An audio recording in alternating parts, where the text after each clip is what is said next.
धन्यवाद सभापति जी कि आपने मुझे औद्योगिक संबंध संहिता संशोधन विधेयक 2026 पे मेरी बात रखने का मौका दिया। किसी को क्या बताएं कितने मजबूर हैं हम, बस इतना समझ लीजिए मजदूर हैं हम। सभापति जी, मजदूर का पसीना सूखने से पहले उसको उसकी मजदूरी मिल जाए, ये बहुत महत्वपूर्ण है। मैं धन्यवाद दूंगा बाबा साहब अम्बेडकर को कि 15 अगस्त 1936 को उन्होंने labour party of Indian labour party बनाई और उस मजदूरों की लड़ाई की शुरुआत की।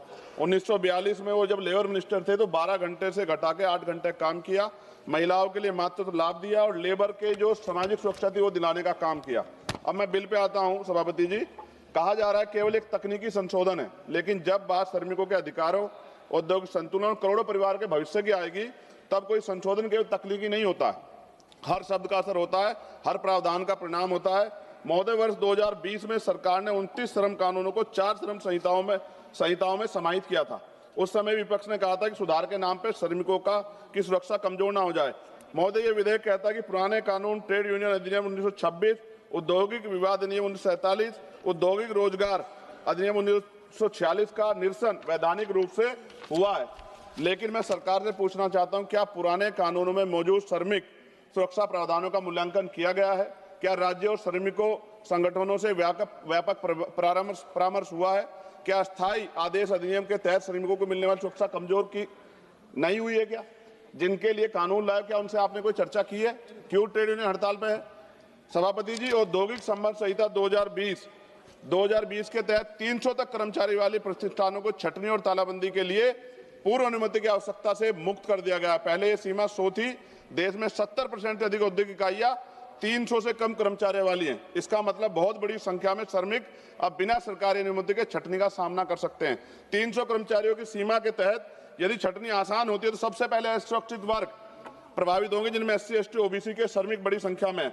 मेरे संसदीय क्षेत्र नगीना में विश्व प्रसिद्ध लकड़ी नक्काशी उद्योग के लिए जाना जाता है। वहां हजारों कारीगर छोटे उद्योगों में काम करते हैं। सभापति जी, श्रमिक व पारंपरिक हुनर से जुड़े इस परिवार इस कानून से प्रभावित होंगे। हमारे क्षेत्र की अधिकांश इकाइयां 50 से 250 इकाइयों कर्मचारियों के बीच हैं। यदि 300 की सीमा के तहत छटनी की अनुमति बिना पूर्व स्वीकृति के दी जाती है तो इन छोटे उद्योग में कार्यरत श्रमिकों की नौकरी की सुरक्षा पर सीधा असर पड़ेगा। यह कानून उद्योगों को हायर और फायर की छूट देता है। सभापति महोदय, देश के औद्योगिक और असंगठित क्षेत्रों में बड़ी संख्या में SC, ST और OBC के श्रमिक कार्यरत हैं। सरकार ये सुनिश्चित करे कि औद्योगिक विवाद समाधान तंत्र, गिरवांश, रीडर सेल, कमेटी और ट्रेड यूनियन संरचनाओं में इन वर्गों का पर्याप्त प्रतिनिधित्व रहेगा। रोजगार निवेश से आता है, निवेश मांग से आता है और मांग आय से आती है और आय स्थिर रोजगार से आती है। सभापति महोदय, हम सुधारों के विरोधी नहीं हैं, हम अस्पष्टता के विरोधी नहीं है, लेकिन हम ये चाहते हैं कि श्रमिकों के अधिकार सर्वोपरि हो, रोजगार सुरक्षा सुनिश्चित हो, यूनियन की स्वतंत्रता बनी रहे, राज्यों की भूमिका सम्मानित हो। नगीना के कारीगर केवल मजदूर नहीं है, वे हमारी सांस्कृतिक विरासत के संरक्षक हैं। उनके हाथों की कारीगरी भारत की पहचान है। यदि औद्योगिक कानूनों में बदलाव से उनके रोजगार में स्थिरता प्रभावित होगी तो यह केवल आर्थिक नहीं, सांस्कृतिक क्षति भी होगी। सभापति महोदय, खत्म करते हुए, यदि सरकार वास्तव में श्रम सुधार को समावेशी बनाना चाहती है तो यह सुनिश्चित करना होगा कि SC, ST और OBC श्रमिकों को सामाजिक सुरक्षा, बीमा, पेंशन और न्यूनतम वेतन का पूर्ण संरक्षण मिले। सभापति महोदय, अगर हम उनके साथ होने वाले अन्याय पे लड़ने का अधिकार ही छीन लेंगे तो फिर कैसे वो अपनी बात को कह पाएंगे? हम भी जब यहाँ में मौका नहीं मिलता है, कोई बात होती तो हम भी तो विरोध करते हैं ना।